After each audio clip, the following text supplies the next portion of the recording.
Ce programme vous est présenté en partenariat avec Storia Voce, la première web radio dédiée à l'histoire.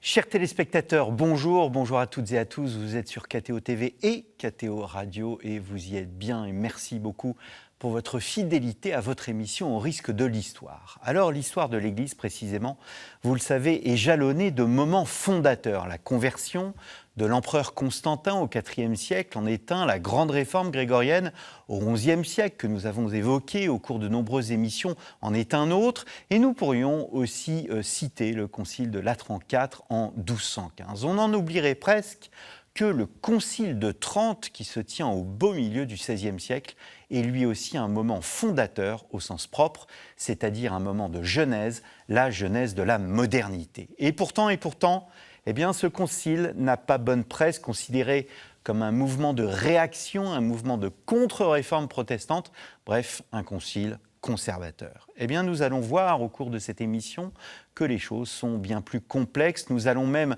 nous demander si ce concile, au fond, ne sonne pas le glas de la chrétienté médiévale, si ce concile n'est pas un concile de sortie de chrétienté. Et nous allons nous poser cette question avec Alain Talon et Silvio Herman de Franceschi. Alain Talon, bonjour. Bonjour. Merci d'avoir répondu à notre invitation. Vous êtes professeur d'histoire moderne à Sorbonne Université, auteur de nombreux ouvrages, un classique, l'histoire du christianisme. J'ai rapporté, pour préparer cette émission aussi, votre petit ouvrage, Le Concile de Trente, paru aux éditions du Cerf. Silvio Herman de Franceschi, bonjour. Bonjour. Merci d'être avec nous aussi sur ce plateau. Vous êtes directeur d'études à la section des sciences religieuses de l'École pratique des hautes études et vous avez publié de nombreux ouvrages. Je me permets notamment de citer toute une série sur un sujet que l'on connaît peu au fond, qui est l'antiromanisme. Vous avez publié, je crois, 5 ouvrages sur le sujet et qui pourraient très bien faire l'objet d'une autre émission. Ça a été publié sous le patronage du LARA, qui est ce fameux bureau d'études religieuses de Lyon, si mes souvenirs sont bons, qui est dirigé par Christian Sorel. Alors, pour préparer cette émission, j'ai utilisé 2 ouvrages que j'ai découverts grâce à vous, Silvio Herman de Franceschi. Tout d'abord, La Genèse des temps modernes d'Alphonse Dupron, un livre paru chez Gallimard et Au Seuil, et un classique également des études historiques, Paolo Prodi, Christianisme et monde moderne, chez le même éditeur, Gallimard, Seuil, donc Christianisme et monde moderne, 50 ans de recherche. Je me tourne vers vous, Alain Talon. Je souhaiterais, alors nous avons fait une émission ensemble sur le Concile de Trente, mais je souhaiterais avoir au cours de cette émission une vision plus large. Qu'est-ce qu'il y a avant le Concile de Trente? Qu'est-ce qu'il y a après le Concile de Trente? Quels sont tout d'abord les liens intellectuels de l'Église et de la Renaissance? Est-ce que l'Église se méfie de la Renaissance ou est-ce qu'au contraire, est-ce qu'elle l'accompagne dans les différents domaines intellectuels, artistiques, etc.? Alors je dirais les deux, excusez-moi de m'en sortir par cette pirouette, mais il y a au sein de l'Église des courants très violemment hostiles à ce que peut porter la Renaissance, hein, et qui s'attaquent directement aux humanistes, et notamment à leur chef de file en ce qui concerne l'humanisme chrétien, qui est Érasme. Et puis, il y a, au contraire, hein, une partie de l'Église, et jusqu'à la curie romaine, hein, des prélats et des cardinaux qui vont patronner l'humanisme et défendre les humanistes face à leurs détracteurs, qui sont souvent issus des ordres mendiants, notamment des dominicains, ou des universités médiévales, hein, qui n'acceptent pas la remise en cause, hein, des méthodes théologiques du Moyen-Âge. Est-ce qu'on peut dire en conséquence, Silvio Hermano Franceschi, que est-ce qu'on retrouve dans le Concile de Trente ces deux tendances? Est-ce que ces tendances s'opposent au sein du Concile ou bien est-ce qu'on peut dire que le Concile de Trente est vraiment un concile de contre-Renaissance?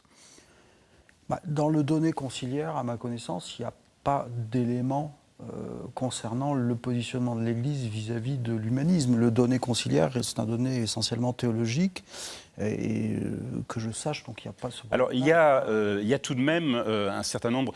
par exemple, il y a un grand débat autour de la question de la Bible en langue vulgaire. Et là, c'est vraiment un débat qui va opposer une minorité de théologiens humanistes qui reprennent l'appel des humanistes à une traduction de la Bible en langue vernaculaire. Le terme de vulgaire n'est pas du tout péjoratif. C'est les langues qui se parlent, dans l'idée qui était la grande utopie humaniste, que tout le monde puisse lire l'Écriture. Mais tout le monde puisse lire l'Écriture, quand le Concile se réunit en 1545, il y a déjà quelqu'un qui a œuvré en ce sens, et il s'appelle Martin Luther. Et le fait que la réforme protestante se soit appropriée l'idée de la traduction de la Bible fait qu'une majorité de théologiens et de pères au Concile de Trente s'oppose vigoureusement à l'idée qu'on approuve les traductions en langue vulgaire. Alors, comme toujours, il y a un esprit de compromis au Concile et on décide qu'on laisse Rome en charge du dossier. Et à Rome, c'est la congrégation de l'Inquisition qui va s'en emparer et qui va interdire toutes les traductions en Italie et en Espagne, toutes les traductions de la Bible en langue vulgaire. Vous vouliez réagir ? En fait, les deux tendances là, dont Alain a décrit la confrontation au temps du Concile, moi j'en vois la confrontation très nettement, en fait, à partir du moment où va être mis en place à la suite de la congrégation de la Sainte Inquisition, la congrégation de l'Index. Là, effectivement, à l'intérieur de l'Index, on voit très clairement le jeu de ces deux mouvances qui sont en concurrence par rapport à l'attitude à adopter finalement vis-à-vis de cette littérature humaniste, redescendante. Et oui, il y a un choix romain qui est très vite fait d'intransigeance.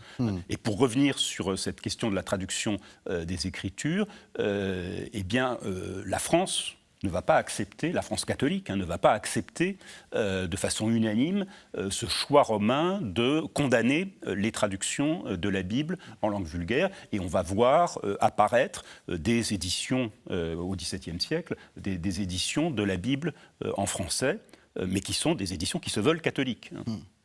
Alors, il y a la Renaissance, et puis, vous venez de le dire, il y a la Réforme protestante, la place de Martin Luther.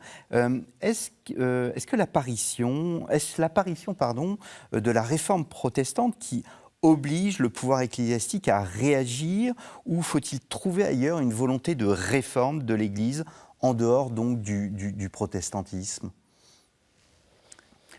Là, c'est un gros dossier historiographique, c'est-à-dire que la volonté de réforme, elle est présente dans l'Église même avant Luther, et chez des gens qui ne vont pas suivre Luther et le choix fait par les réformateurs allemands. Mais Alain est beaucoup plus calé que moi sur le sujet. Ce qui est vrai, c'est que Luther, c'est vraiment le coup de pied dans la fourmilière.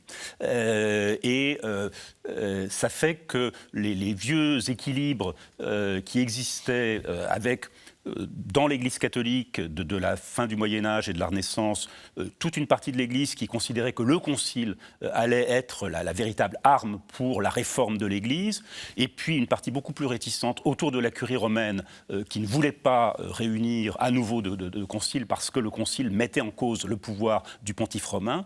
Cette espèce de clivage ne marche plus face à Luther. Luther qui d'ailleurs exige dès 1518 la réunion d'un concile. Et le Concile de Trente, oui, c'est une réponse à Luther, et c'est tellement une réponse à Luther qu'un théologien va finir par dire c'est pas parce que Luther a dit quelque chose qu'il faut spécialement le condamner immédiatement, parce que sinon on risque de condamner Saint Paul ou Saint Augustin quand Luther les cite. Mais il y a une véritable volonté de contre-réforme très évidentes sur le plan théologique, et en même temps de réforme des abus de l'Église qui étaient demandés depuis déjà le XIVe siècle. En conséquence, est-ce que le Concile est le fer de lance d'une sorte de croisade européenne contre le protestantisme? Il est perçu comme tel. Il est perçu comme tel par les protestants. Je crois que c'est plus nuancé du côté catholique. Il y a encore des catholiques qui espèrent, à commencer par l'empereur Charles Quint, qui va obliger les princes protestants allemands à envoyer une délégation au concile. Bon, ça sera un dialogue de sourds et qui n'aboutira à rien. Mais il y a encore des catholiques qui peuvent espérer que le concile permette de trouver une solution à la crise religieuse. Mais cet espoir, il disparaît assez vite devant les décrets même du Concile. Ça n'empêche pas, pendant encore toute la seconde moitié du XVIe, et puis le XVIIe et le XVIIIe siècle, on l'oublie trop souvent, que l'idée de concile subsiste. Silvio, là, je pense que tu en sais plus que moi. Oui, le conciliarisme est quelque chose qui est une idée qui... Alors, en fait, il y a une thèse célèbre d'Alphonse Dupron qui, avec une phrase assez paradoxale, tout à fait conforme d'ailleurs au type d'esprit d'Alphonse Dupron, qui dit finalement Trente est le dernier des conciles. Et en réalité, Trente, c'est surtout le dernier concile avant Vatican I. C'est le dernier concile pour 3 siècles. C'est-à-dire que Trente a produit, sans le vouloir d'ailleurs, parce que le contenu ecclésiologique du Concile, il est très mince en réalité. C'est quand ils reprennent, c'est la session de 1546, je crois, où ils reprennent le credo de Constantinople, 381, donc je crois en l'Église une, sainte catholique et apostolique. C'est le seul moment où à Trente, on parle vraiment de ce qu'est l'Église et de la définition qu'elle se donne.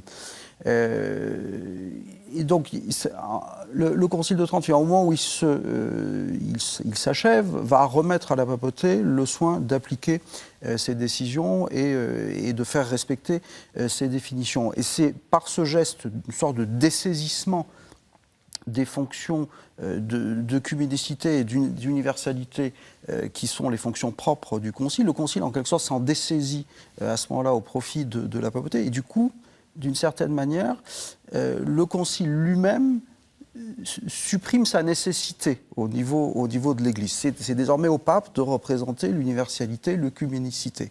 Sauf que donc ça va provoquer une sorte de tropisme romain exacerbé, sans précédent dans l'Église, dont nous sommes en quelque sorte, toujours aujourd'hui, nous sommes tributaires de ce tropisme romain.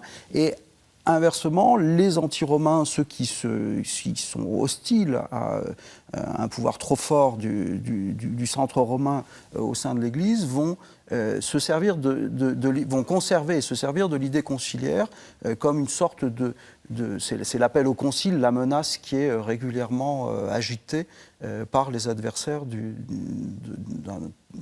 d'un excès de pouvoir romain dans l'Église.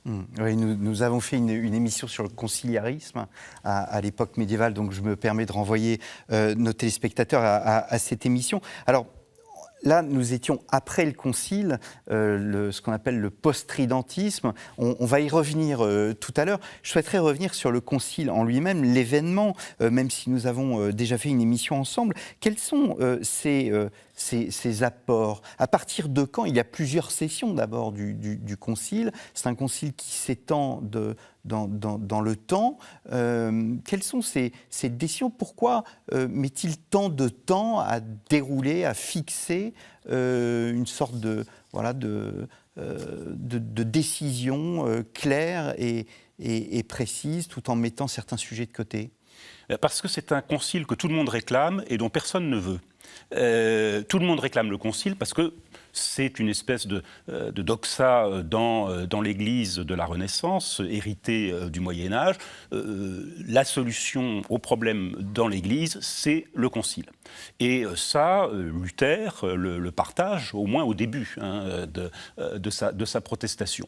C'est nettement moins le cas de Calvin, qui est déjà dans la seconde phase de la réforme protestante et qui évacue beaucoup plus la notion de concile au profit de l'idée que la seule autorité dans l'Église, c'est évidemment l'Écriture, c'est la Bible. Et qu'un concile ne peut que ajouter éventuellement des interprétations à la Bible, mais il ne peut pas aller contre la Bible, et c'est le cas pour Calvin d'un certain nombre de conciles de l'époque médiévale, et c'est évidemment le cas du Concile de Trente. D'ailleurs, Calvin est le premier à écrire sur le Concile de Trente, alors de façon extraordinairement polémique, à commenter les premiers décrets du Concile de Trente pour dire c'était gagné d'avance, on réunit des évêques qui ne vont que réaffirmer les idolâtries du papisme, pour reprendre les termes de Calvin. Donc, tout le monde le réclame, les protestants, les princes, dont il ne faut pas oublier que le rôle est majeur. Le concile ne peut pas se réunir si jamais les princes catholiques n'en veulent pas. Et à plusieurs reprises, d'ailleurs, des princes vont refuser d'envoyer leurs évêques au concile. C'est le cas, par exemple, du roi de France en 1551. Et puis les papes. Et les papes, là aussi, ne peuvent pas dire qu'ils sont hostiles au concile, mais en fait ont gardé un tel souvenir du conciliarisme du XVe siècle qu'ils sont très réticents. Donc c'est presque un miracle que ce concile se réunisse. Il est d'ailleurs assez peu fréquenté, au moins au début, dans ses premières sessions. Il ouvre ses travaux le 13 décembre 1545. On a une vision du concile qui est très Concile Vatican II, mais ce n'est pas du tout le Concile Vatican II. Pas du tout. Il n'y a pas ces centaines, ces milliers d'évêques qui arrivent de toute la planète. Il n'y a pas eu un seul évêque venant du Nouveau Monde.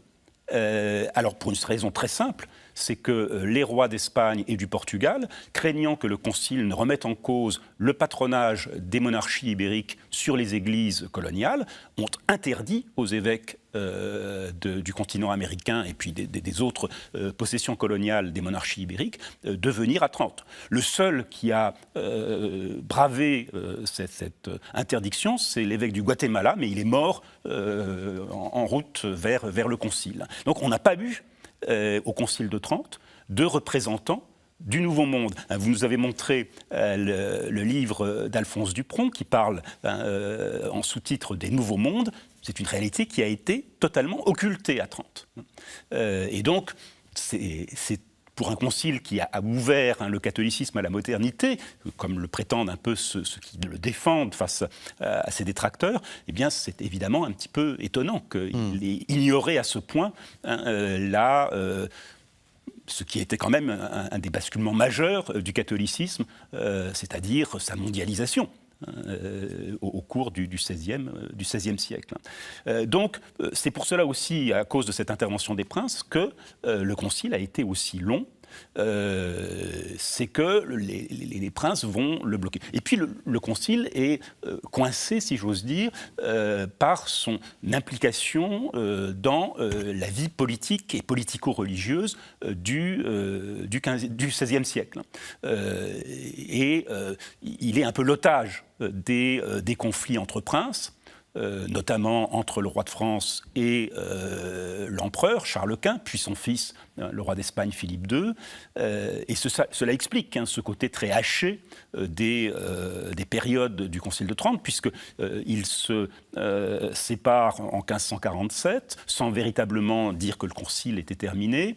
Il se réunit à nouveau en 1551, mais pour à nouveau se séparer en 1552, et il ne se termine finalement qu'en 1562-1563. Donc, l'un des premiers historiens du Concile de Trente, très hostile au Concile, fera une plaisanterie sur cette durée en disant c'est l'Iliade de notre temps. Et en effet, le Concile a duré 20 ans, comme les pérégrinations d'Ulysse entre la guerre de Troie et l'Odyssée.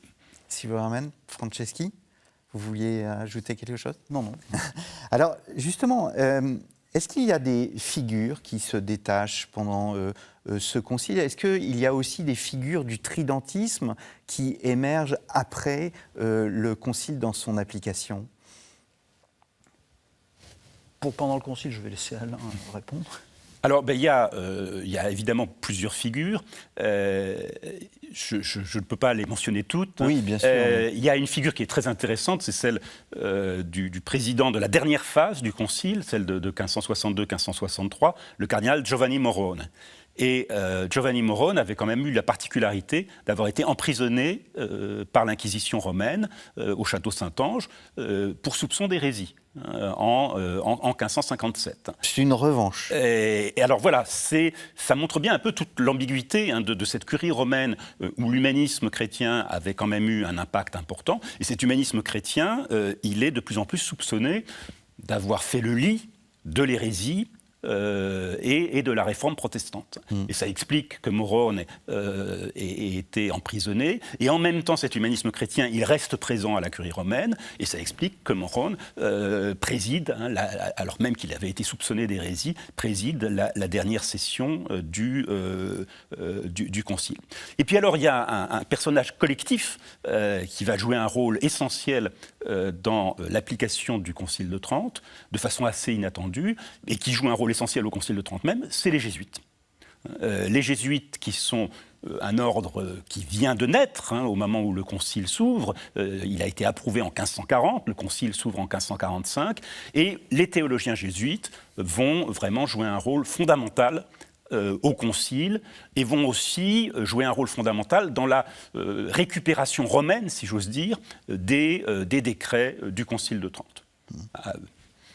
Et donc, en revanche, après le Concile, effectivement, là, dans le prolongement de ce que vient de dire Alain, il y a une figure vraiment essentielle qui a synthétisé dans une forme quasi encyclopédique une théologie romaine telle qu'elle devait l'être dans l'esprit du Concile. Et donc c'est un jésuite, c'est Robert Bellarmin, par la suite canonisé donc, au XXe siècle, qui est le théologien post-tridentin par excellence. C'est lui qui fait le premier exposé complet d'une théologie catholique dans l'esprit du Concile, en produisant un texte qui a eu une diffusion extraordinaire, qui sont ce qu'on appelle les controverses de Bellarmin, les disputes sur les controverses, disputationes de controversiis Christianae Fidei, disputes sur les controverses sur la foi chrétienne, qui paraissent de 1586 à 1593. Alors c'est encyclopédique, c'est des centaines et des centaines de pages de théologie. C'est le premier corps complet de doctrine théologique catholique dans l'esprit du Concile. Alors quand Bellarmin se lance dans cette entreprise, en fait, il a en vue de répondre à une œuvre également encyclopédique qui sont les Sanctuaries de Magdebourg, produites par toute une équipe, d'ailleurs, ils sont plusieurs à rédiger si ma mémoire est bonne, sous le nom de Flaccus Illyricus, donc c'est une œuvre protestante. Et en fait, Bellarmin va réfuter, donc c'est une histoire, les Sanctuaries de Magdebourg, c'est une histoire de l'Église chrétienne des origines jusqu'à la Réforme. Enfin, c'est une histoire des abus, en réalité, de l'Église chrétienne.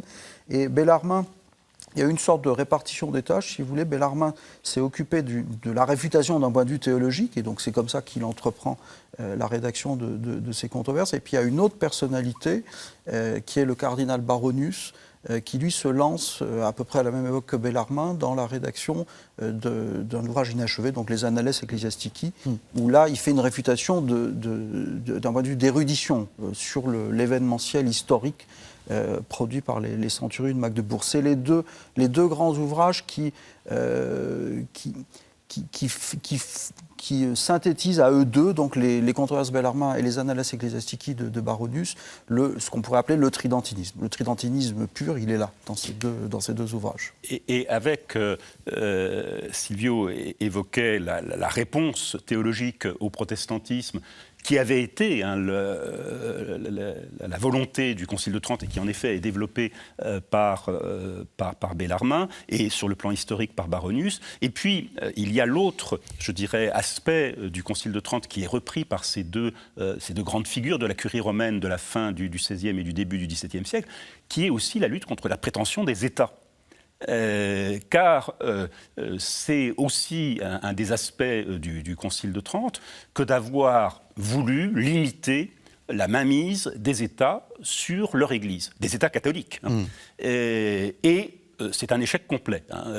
Les pères du Concile de Trente voulaient faire un grand décret de réforme des princes, où il leur était question de réformer tous les abus de la mainmise des États sur l'Église. La réaction des princes, à commencer par le roi de France, mais il est suivi par l'empereur et par le roi d'Espagne, est d'une telle violence qu'on édulcore le décret et on se contente de dire aux princes catholiques soyez les protecteurs de vos églises, mais bon, on ne va pas beaucoup plus loin et ça ne mange pas de pain que de leur demander d'être les protecteurs de leur église. Et ça, c'est une tension qui apparaît à Trente et qui va perdurer dans toute l'histoire du catholicisme d'Ancien Régime, voire au-delà, la volonté de résister à la tutelle des États laïques. Et ce qui va donner à la papauté cette espèce de tour de passe-passe qu'est le tridentinisme, la papauté va devenir le chef de file de la réforme des abus de l'Église, mais des abus des princes. Or, quand on a réuni le Concile de Trente, celle qui était visée, celle dont on devait reformer les abus, c'était la papauté. C'était le grand discours sur les abus de Rome qui emplissait l'Europe depuis le XIVe siècle, depuis la papauté d'Avignon. En fait, c'était les abus d'Avignon, d'ailleurs, bien plus que les abus de Rome dont était victime l'Église. Et c'est vrai que là, il y a une sorte de coup de génie des papes et de leur entourage à la curie romaine, de retourner en quelque sorte l'argument et de dire mais ceux qui créent des abus dans l'Église, ce sont les princes. On a l'habitude de dire que le protestantisme a coupé en deux l'Église héritée du Moyen-Âge. Est-ce qu'elle ne l'a pas fait, au fond, disparaître au profit d'un renouveau radical, ce renouveau donc que l'on qualifierait, que l'on définirait par le mot de tridentisme ? C'est une question d'un point de vue historiographique qui est extrêmement complexe, de savoir si Trente est une fin ou un début. En fait, je vais m'en tirer par la même pirouette qu'Alain, il est les deux. Et donc effectivement, Trente est arrivé pour essayer de conclure une volonté de réforme qui s'était exprimée déjà à plusieurs reprises. Et en même temps, il lance une dynamique de renouvellement de l'Église catholique qu'on a trop longtemps méconnu. Dans Trente, il y a, je dirais pas tous, mais il y a les principaux germes de notre modernité qui y sont contenus. Du point de vue de l'histoire de l'Église, les prémices des grands problèmes, des grandes discussions, des grandes disputes qui vont animer les catholicismes de l'époque moderne, ils sont à Trente. Le début de la querelle moderne de la grâce, il est à Trente.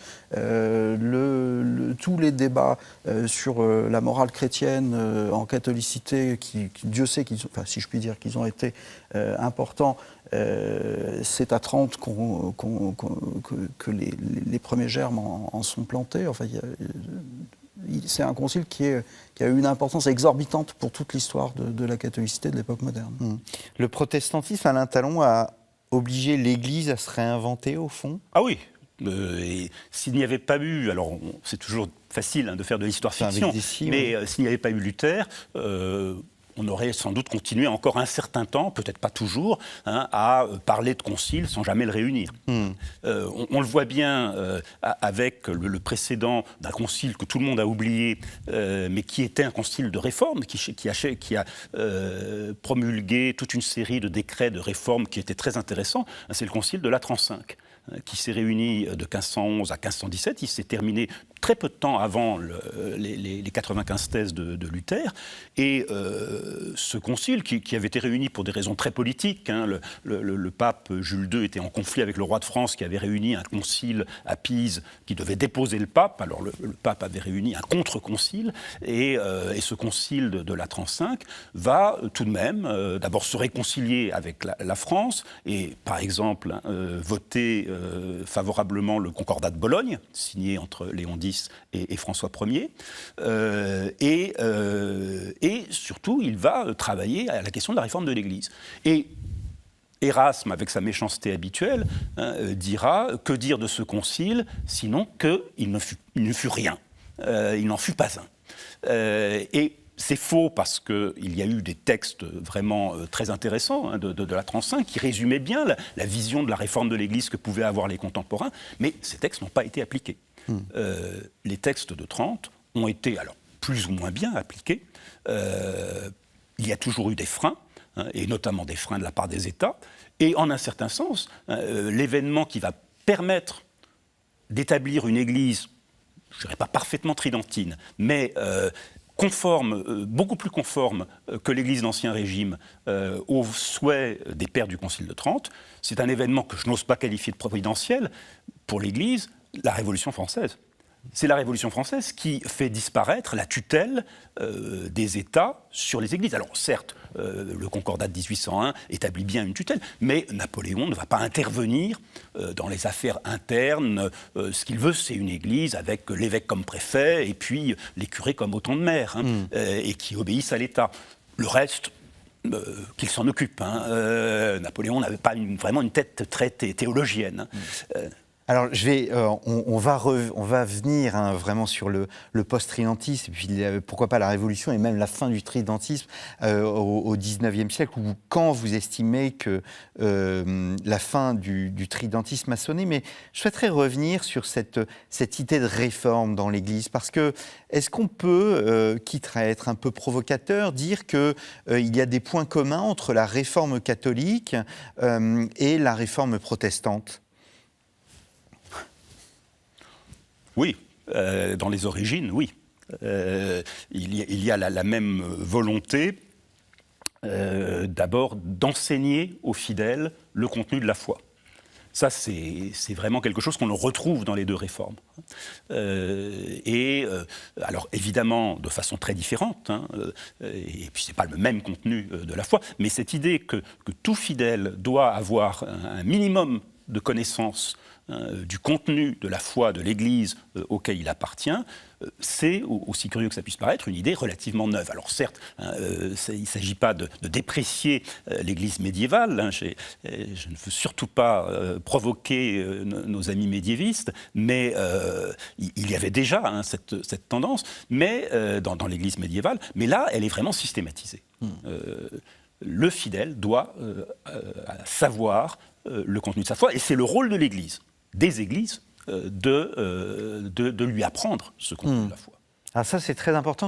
Vous avez écrit un article alors, au titre très long sur le choc ecclésiologique post-tridentin, et vous parlez précisément de choc ecclésiologique. Un choc, c'est un mot très fort, ça indique le changement, et dans cet article, vous parlez de la question de l'individualisation des fidèles, et vous voyez cela comme expression d'une nouvelle modernité dans ce qu'on appelle notamment la fameuse Devotio Moderna. Qu'est-ce que la Devotio Moderna, et en quoi cela constitue un choc, un changement dans la pratique des fidèles ?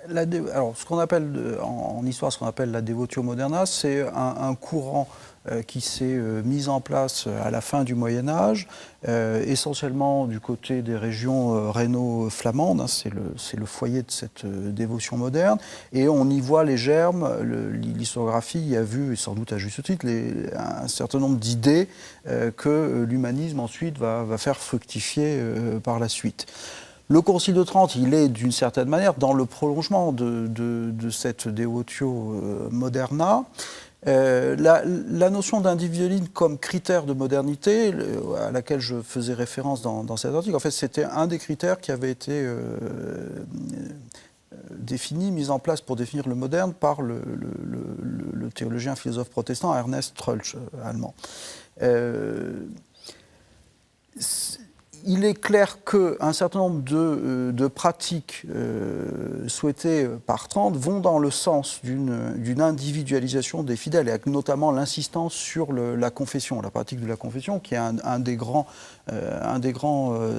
acquis du Concile. Bon, du coup, vous êtes tout seul face à votre confesseur. Là, il y a bien, je dirais, il y a une forme d'individualisation de la pratique de la foi, de l'examen de la foi. Alors, la confession existait déjà avant, mais Trente lui donne insiste très fortement sur cette pratique, et c'est par l'introduction et l'insistance sur cette pratique d'ailleurs que du coup Trente est directement ou indirectement d'ailleurs, à l'origine de la production sans précédent de manuels de confesseurs et de l'introduction en morale de ce qu'on appelle les systèmes de morale, donc probabilisme, probabiliorisme, qui vont être identifiés à partir de la fin du XVIe siècle à deux ordres religieux. Les jésuites sont du côté de la morale probabiliste, donc d'une morale plutôt indulgente, et les dominicains du côté de la morale probabilioriste, donc morale sévère. Plus sévère. Vous évoquiez justement les jésuites, la compagnie de Jésus, vous en parliez en expliquant qu'elle était très présente lors de Trente. C'est un mouvement en soi très moderne qui développe cette dévotio moderna. Oui, la méthode jésuite, en effet, va apparaître comme très, très nouvelle, même si on peut s'en flatter. Les jésuites, ils ont été formés à Paris. Et d'ailleurs, ils reprennent la manière de Paris pour leur modus parisiensis, pour leur théologie et même pour un certain nombre de pratiques. Alors, je voudrais revenir sur ce qu'a dit très justement Silvio à propos de la confession. C'est vrai que la confession connaît une mutation très importante, alors sur plusieurs siècles, où l'on passe d'un simple, je dirais, catalogue de péchés qu'on a pu commettre à une véritable invitation lors de la confession, et c'est ce que font les jésuites, à l'introspection, à un véritable dialogue spirituel entre le confesseur et le pénitent, qui s'inscrit beaucoup plus que dans une logique, je dirais, de punition, dans une logique de direction spirituelle. Et là, c'est un des grands changements de la confession, mais qui, une fois de plus, va mettre un certain temps à s'imposer, et qui a quand même pour origine la pratique jésuite de la confession, qui est admirée, même si les adversaires des jésuites vont aussi dire que c'est un moyen pour les jésuites d'établir leur pouvoir sur les pénitents, mais qui est tout de même admirée. Encore au XIXe siècle, le curé d'Ars se disait qu'il voulait être enterré à côté d'un confessionnal d'un jésuite. Silvio Hermann de Franceschi, on peut parler d'un humanisme tridentin, donc ? Ou c'est une expression qui est... Parce que c'est vrai que l'humanisme, on l'associe au protestantisme, on a cette image d'une église qui est tournée vers le passé, et on a l'impression d'être tributaire d'une historiographie protestante, alors que finalement on voit bien que, et vous le disiez tout à l'heure, qu'il y a l'expression d'une modernité dans le Concile de Trente. Alors, sur l'humanisme, le problème, c'est que c'est une notion extrêmement plastique. Et un peu comme l'hérésie, d'ailleurs. Et on dit de certaines personnes que ce sont des humanistes, alors même que eux-mêmes ne se seraient pas forcément sentis des humanistes dans le sens érasmien, par exemple, du terme. Mais on parle d'un humanisme à la faculté de théologie de Paris, qui pourtant est alors vraiment la cible favorite des grands noms humanistes de la Renaissance. Et c'est vrai qu'il y a eu des théologiens de la faculté de théologie de Paris qui ont été capables d'intégrer la méthode humaniste, la méthode de critique textuelle, notamment, telle que les humanistes l'avaient développée, et puis un certain nombre aussi de thèmes religieux, théologiques, d'optimisme chrétien, disons, associés à l'humanisme, qui ont été repris. Et cet optimisme chrétien, on le retrouve en effet chez les jésuites. Mais avec cette grande différence que les jésuites l'intègrent dans une vision extrêmement hiérarchique de l'Église, que les humanistes contestaient. Et c'est sur ce point, je pense, que l'humanisme chrétien au sein de l'Église post-tridentine, il doit quand même faire ses comptes avec une nouvelle notion qui est la notion de l'autorité de l'Église, qui est réaffirmée à Trente, réaffirmée par l'ensemble ensuite des théologiens catholiques pendant tout l'Ancien Régime, face justement au protestantisme, mais aussi face à une critique humaniste qui perdure de cette notion d'autorité. Parce que dans votre article, vous montrez bien ce qu'évoquait un peu tout à l'heure Alain Talon, c'est le fait que l'idée d'État, alors je sors de l'individualisme, de l'humanisme, l'idée d'État est mise un peu de côté, la question de l'État et des rapports avec l'État. En quelque sorte, le Concile de Trente prend acte du fait qu'il n'y ait pas une séparation, mais une forme d'autonomie, chacun de son côté. Le Concile, c'est ce que je disais tout à l'heure, le Concile, en fait, il n'y a rien dans le Concile dans le contenu conciliaire, il n'y a rien qui parle des relations Église-État. Et Alain a expliqué très bien qu'ils avaient évacué le sujet. Pour mémoire d'ailleurs, les canons du Concile de Trente n'ont jamais été reçus par l'autorité royale en France. La seule institution qui a accepté les canons du Concile de Trente in extremis en voyant que l'État monarchique ne le ferait pas, c'est l'Assemblée générale du clergé en 1615 qui a dit bon, on résout la question là qui était pendante depuis la dissolution du Concile en 1563 et donc on accepte les canons pour l'Église. Mais l'autorité royale ne les a jamais acceptés. L'index, c'est un adage fameux par ailleurs, in Gallia index non viget. La France ne reconnaît pas les décisions prises par la congrégation de l'index. Donc concernant les relations Église-État, le Concile lui-même n'a rien décidé. Il est revenu à cet auteur dont je parlais tout à l'heure, Bellarmin, finalement, d'expliciter quelque chose qui était à l'état latent dans l'esprit du Concile tel que Bellarmin, lui, l'interprétait, en essayant... Alors Bellarmin s'est rendu compte que la doctrine du pouvoir direct, c'est-à-dire le pape peut intervenir directement, politiquement, ailleurs que chez lui, il est une sorte de souverain des souverains. Cette doctrine du pouvoir direct, il n'arriverait pas...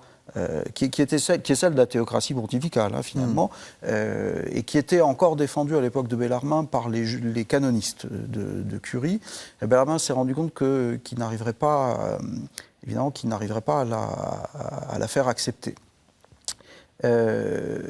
Il n'était pas question, évidemment, non plus pour lui, de dire que le pape n'a aucun pouvoir au temporel ailleurs que chez lui. Donc, comme souvent dans les controverses de Bellarmin, Bellarmin prend une question théologique, il confronte les positions adverses opposées et il essaie de trouver une solution de compromis, mais qui aille quand même dans le sens des intérêts du Saint-Siège. Et là, en l'occurrence, il a élaboré la théorie qui a été très célèbre quand il l'a formulée, la théorie du pouvoir indirect du pape au temporel. C'est-à-dire que le pape peut intervenir politiquement ailleurs que chez lui, mais uniquement pour autant que les intérêts du spirituel le requièrent. Donc c'est la thèse à laquelle va être identifié l'esprit tridentin en ce qui concerne les relations Église-État. Et il faut voir que quand Bellarmin la formule, il s'oppose au groupe extrémiste en Curie qui, lui, voudrait un pouvoir du pape direct au temporel. Donc c'est une solution, comme je disais, une solution de compromis, mais en même temps ça n'a satisfait personne puisque Bellarmin est identique. Enfin, les adversaires de Rome vont dire, mais enfin, son pouvoir indirect peu nous importe finalement qu'il soit direct ou indirect. Ça revient à donner au pape le droit d'intervenir sur le plan politique ailleurs que chez lui. D'où la détestation dont Bellarmin a été et sa doctrine ont été la proie des courants anti-romains au sein de la catholicité et au premier chef des Gallicans. Mais est-ce que justement, on ne peut pas rebondir sur cette idée en affirmant ce qu'affirme le titre de cette émission, au fond, on assiste à une sortie, le concile apparaît comme un concile de sortie de la chrétienté médiévale? Alors, c'est clair que la thèse de Bellarmin, elle est en retrait par rapport à la théocratie pontificale. C'est une manière d'essayer de sauvegarder ce qui, à ses yeux, est l'essentiel. Sinon, la capacité pour le pape, quand même, d'intervenir pour sauvegarder les intérêts du spirituel dans un cadre moderne où la théocratie ne peut plus marcher, tant qu'elle ait marché au Moyen-Âge, ce dont je ne suis pas entièrement... Oui, parce qu'elle est déjà quand même très largement contestée à la fin du Moyen-Âge. Et puis en plus, la papauté est dans une telle crise qu'elle ne peut plus imposer cette théocratie. Et on a un phénomène qui marque l'époque de la Renaissance, et contre lequel la papauté non seulement ne va rien faire, mais va être capable de s'en emparer pour maintenir en quelque sorte le minimum de pouvoir sur les églises en dehors de l'Italie, c'est le phénomène des concordats. Le plus connu étant évidemment celui de Bologne concernant le royaume de France, mais il y a eu d'autres concordats, par exemple bien avant Bologne avec le Saint-Empire, qui permettent par des négociations État par État au Saint-Siège de maintenir son pouvoir sur les églises nationales. Et finalement, la papauté a fait son deuil d'une théocratie universelle sur la chrétienté, je dirais même avant 30. Et d'ailleurs, les textes des concordats ne sont absolument pas discutés au concile, tout simplement parce que les souverains ne veulent absolument pas qu'on discute de leurs prérogatives au concile. Et cette solution marche relativement bien jusqu'à la fin de l'Ancien Régime. Le Concordat de Bologne survit jusqu'à la Révolution. Après, l'idée de chrétienté est encore très présente à l'époque du Concile de Trente, mais son histoire est sur une temporalité différente. C'est-à-dire que cette idée de chrétienté, elle va être réactivée constamment pendant un bon siècle. Elle commence à s'affaiblir, à perdre en efficacité invocatoire, si je puis dire, à la mi-XVIIe. Au moment des traités de Westphalie, là, ça commence à plus signifier grand-chose. Et fin XVIIe, elle rentre en dépérissement. Pendant le XVIIIe, l'idée de chrétienté n'est quasiment plus invoquée. Oui, alors c'est très intéressant parce que c'est Emmanuel Mouillet, je crois, en 1950, qui écrit « Feu la chrétienté ». Oui. Et quand il parle de « Feu la chrétienté », c'est la chrétienté tridentine.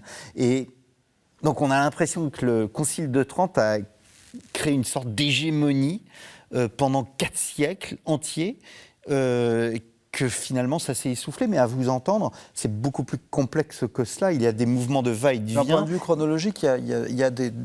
D'ailleurs, c'était 2 concepts qu'Alphonse Dupron a apprécié beaucoup. Puissance et latence du catholicisme. C'est-à-dire vous avez ça se met entre parenthèses, puis ça ressurgit.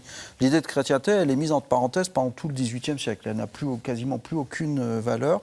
Et c'est seulement dans le contexte révolutionnaire, donc qu'Alain évoquait tout à l'heure, qu'elle recommence, contexte révolutionnaire et post-révolutionnaire, époque romantique, où là, elle commence à être réactivée. Et où elle va ressurgir pendant tout le XIXe siècle et encore début XXe. Et puis il me semble qu'il faut bien distinguer l'aspect politique de la notion de chrétienté, c'est-à-dire qu'il y ait une sorte d'unité politique des États chrétiens, qui là en effet disparaît pratiquement après les traités de Westphalie, et puis ce qu'on pourrait appeler une chrétienté sociologique. C'est-à-dire le fait qu'une population continue de vivre au rythme de la foi, encadrée par le clergé. Et je pense que c'est cette chrétienté-là qui disparaît en effet dans la seconde moitié du XXe siècle. La chrétienté politique, elle avait disparu bien longtemps auparavant, mais subsistait cette chrétienté sociologique qui s'était restreinte à une forte minorité de croyants qui s'impliquaient dans leur foi et dans la vie de l'Église, mais même cette minorité-là cesse d'avoir ces pratiques-là à partir de la seconde moitié du XXe siècle. En revanche, ce qu'on a, alors vous allez sûrement me corriger, mais on a l'impression que l'idée qui demeure, c'est cette idée que la papauté, au fond, reste cette monarchie. Et je crois que c'est Alphonse Dupron qui disait qu'il s'agissait de la première monarchie absolue moderne. Oui, alors c'est aussi la thèse de Paolo Prodi, qui dans son livre, qui malheureusement, comme vous l'avez dit, n'a pas été traduit, Il Sovrano Pontefice, le souverain pontife, dit ce qui est à l'origine de l'État moderne, c'est l'État pontifical. C'est lui qui a inventé la modernité.